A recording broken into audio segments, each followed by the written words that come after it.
আল্লাহর রাস্তে কেউ আত্মহত্যা করবেন না। আত্মহত্যার শীর্ষে মুসলিম রাষ্ট্র ছিল না দীর্ঘদিন পর্যন্ত। 10 নম্বর পর্যন্ত আত্মহত্যা যে সমস্ত রাষ্ট্রে করে কাফের রাষ্ট্র, পরে একটা দেশের নাম ঢুকে গেল মুসলিম দেশ।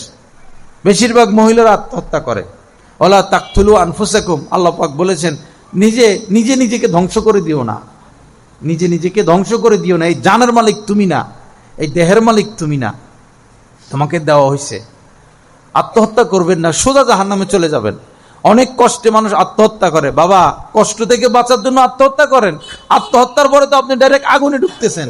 তো এই কষ্টের চেয়ে কোটি গুণ কষ্টের মধ্যে, যেই কষ্ট থেকে বাঁচার জন্য আত্মহত্যা করতেছেন, আপনি তো আত্মহত্যা করে এই কষ্টের চেয়ে কোটি গুণ বেশি কষ্টের মধ্যে প্রবেশ করতেছেন।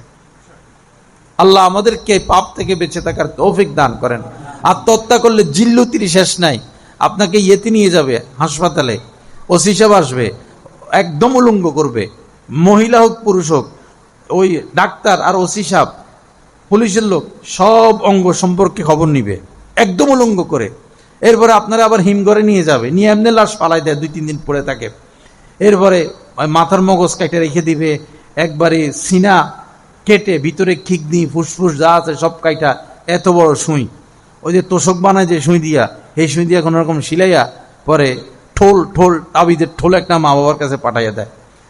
আত্মহত্যা কেউ যদি ফাঁসি দিয়ে মরে গেলে মা বাপ ওই ফাঁসির থেকে আর নামায় না, কে বিপদে পড়তে যাবে। আত্মহত্যা যে করে তার প্রতি কারো মায়া লাগে না, দয়া লাগে না।